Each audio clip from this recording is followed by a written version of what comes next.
Plans continue to be formed for Phase 1 development of Winona's Levee Park. At its meeting last week, the Levee Park Committee discussed many issues, including more discussions on a riverside venue. The performance area is going to be an area where the Wilkie used to be. To make that happen, we are going to have to go to the railroad and open up Main Street from a 3-foot wide sidewalk to a 60-foot wide entrance into the park. And that will go straight into the performance area, up the steps to a structure that will hold somewhere between 650 and 1,000 people. We're still trying to determine that. We know that we can handle crowds like that because Live at the Levee has. We also know that Great River Shakespeare and Midwest Music Festival and Frozen River and all of those different entities want to utilize that area and expand on their venues. So we know that that will be a very active area, and there are a lot of people that build a park and look for those things. We have those things. We simply have to, put the venue together for them or the area together for them. There'll also be kind of an overflow area where we need to raise a little bit to get people up to the same level as that performance area in case you get a promoter who wants to use that area for an event. And we hope they do that. We have many promoters in town, Sam Brown, Tom Fassbender, Ray Dresky, people who can bring entertainment into our city and let them rent that and let them promote their events and let them have a public that comes and pays to see those events. It's good for the park. So we look at all of those when we look at that area. East of that, where we presently have the area that goes out over or into Cal-Fremling Drive, that's a brick area, that we want to reserve for a sculpture area. Primarily, probably the sculpture of John Latch that's been worked on for many years. There's a model of that sculpture in downtown Winona that would have to be enlarged. Also, we have a lot of artists in town. It would give them an area where they can show off their sculptures, show off their art, and we think that's important. East of that, from Center Street to Lafayette Street, we really wanted to allow families to come into that area. So what we proposed at the last meeting was an all-inclusive playground area, which the city does not have.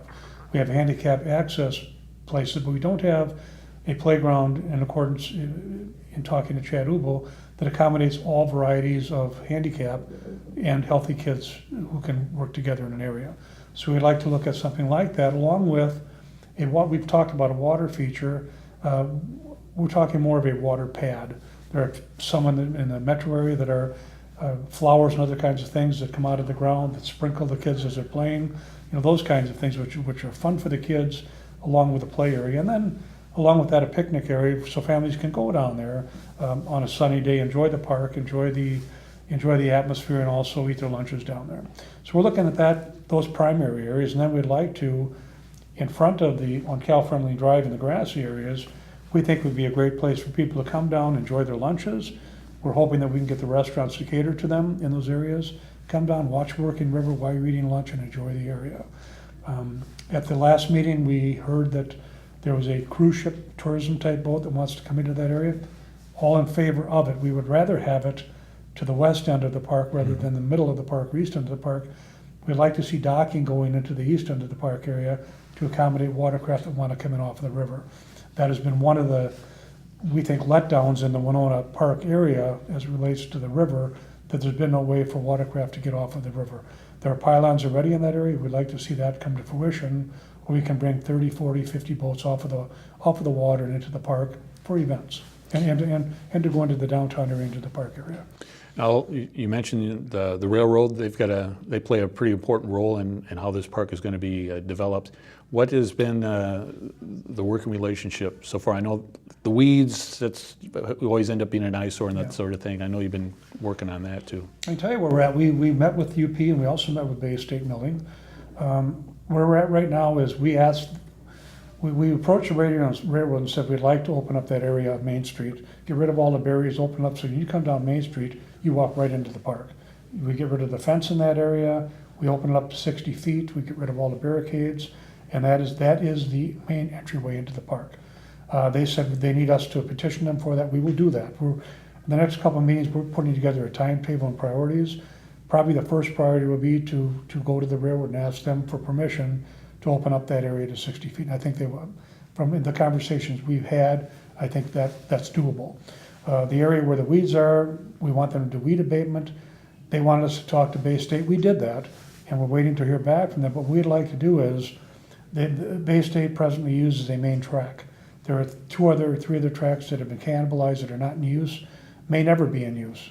What we'd like to do with Bay State is to put together a license agreement that says they will allow us to utilize that area, except for the main track, cover the tracks, put in some garden areas. We'd like to eventually work with railroad enthusiasts in the city to bring in some touring type cars as a touring attraction, some rail cars where kids can go through, look at them, maybe even a dining car.